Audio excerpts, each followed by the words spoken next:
VocalistClub presents.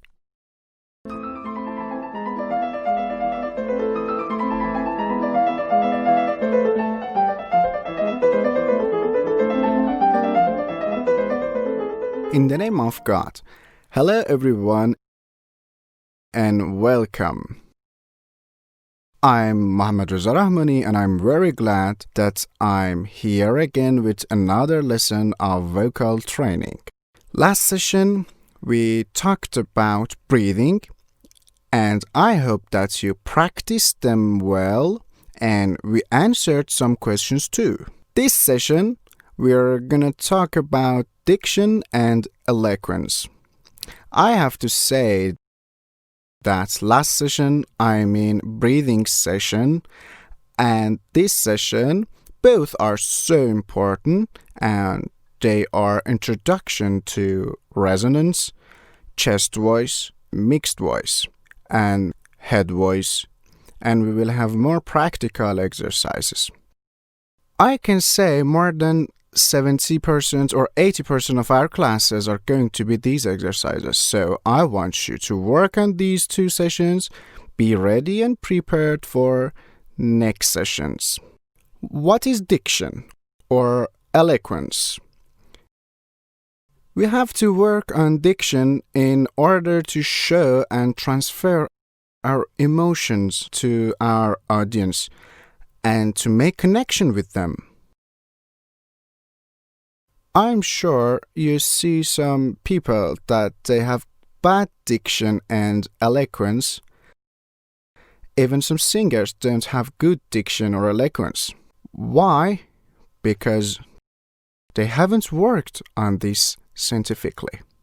Imagine you enter a shop and the salesman says, "Hi, how are you? How may I help you?" Well, what does it show? It means weak diction because it hasn't been worked with children while they were in school, because it hasn't been worked with them since they learned to talk. And I beg those who can hear me and can do something about this to do something about it. Because if children don't learn good diction and eloquence, they will grow up and enter the society, they will enter universities, they will become a doctor, an engineer, an employee, a salesman, or any other jobs with terrible and weak diction and eloquence. Let's compare two different shops, a shop with a salesman that has a good diction and eloquence and one with a bad diction.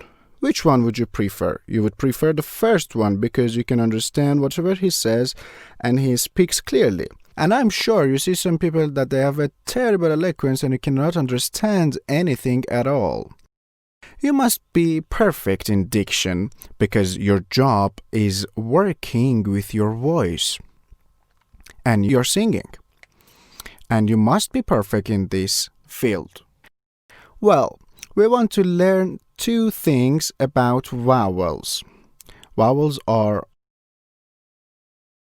A, E, I, O, U. In singing and speaking, we use these 6 vowels. The first one is lips style and the second one is jaws style.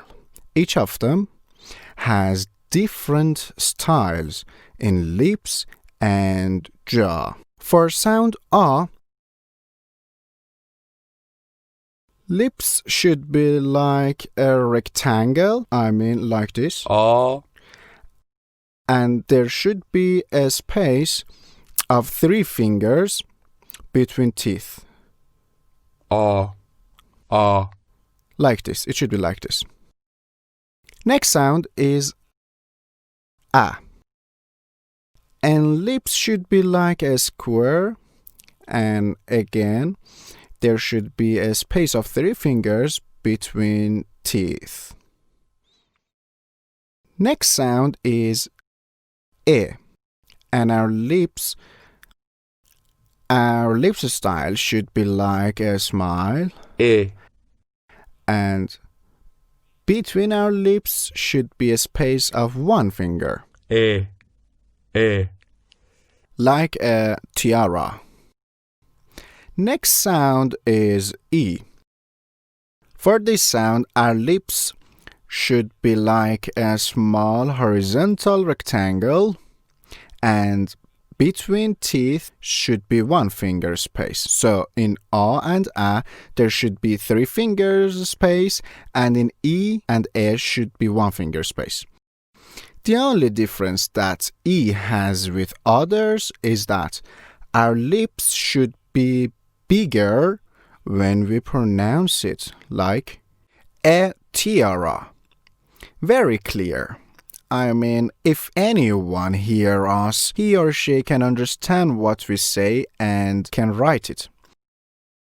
Next sound is O.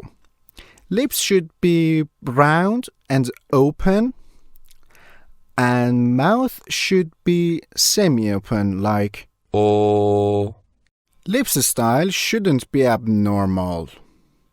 O, It is false. And the last sound is U.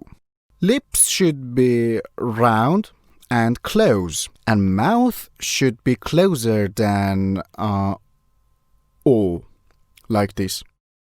U, Again, the lip style is normal. As I said, just in E we should make lips bigger. For example, hello, how are you? How's it going? It is false. Just in E we make lips bigger. Okay, till next session. You write letters in alphabet, and then you will pronounce them with these vowels. For example, the first sound was A. Don't forget the vertical rectangle with 3 fingers space. You should say all consonant with this sound. Then next sound, which was A.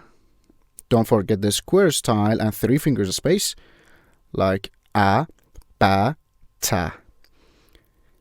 Next one was E with a smile style, and you will continue till the last sound or vowels. So with 6 vowels and all consonants. We should work on this. Next thing that we have to work on is pronunciation of alphabets. For example, some people don't pronounce and speak well. For example, hello, what can I do for you? Not, hello, what can I do for you? It is false. Well, as I asked you in breathing part that focus on your breathing, I ask you in this part to focus on your daily speaking. When you are talking to a friend, you are in a taxi, you are talking on the phone, you are at work, or whenever you are talking, try to talk slower and try to talk more clearly and pronounce every alphabet. Don't miss any alphabets. So, till now, you have 2 homework assignments. First, working on consonants with sounds or vowels, all consonants. And second, try to focus on speaking and speak slower. And the last thing that we want to talk about in this section is this. If you are a singer, focus on the song. If you are a narrator, focus on the sentences and separate a word and take out each vowel. Then say the vowels of the word or sentences. For example, my name is Mohammad Reza Rahmani. Okay, so the first vowel is O. I told you about your lip style. It should be round and open. Mo. O. What is the second A? I told you that it should be a square. O, A. The third one is Ma. So it is A. O, A. Re. In Reza. What about Re? It should be like a smile. O, A, E, O. Got it? So what should you do? Choose a short sentence or even some words. Start to practice this exercise on them. For each word, take out the letter and just pronounce the vowel. And it's better to do this exercise in front of a mirror to see and check your lips and mouth. I'm very happy that I shared these with you, and I want you to practice the exercises well, and don't forget the breathing exercises. And finally, be ready for next sessions because exercises are going to be more serious and practical. Till next session, goodbye.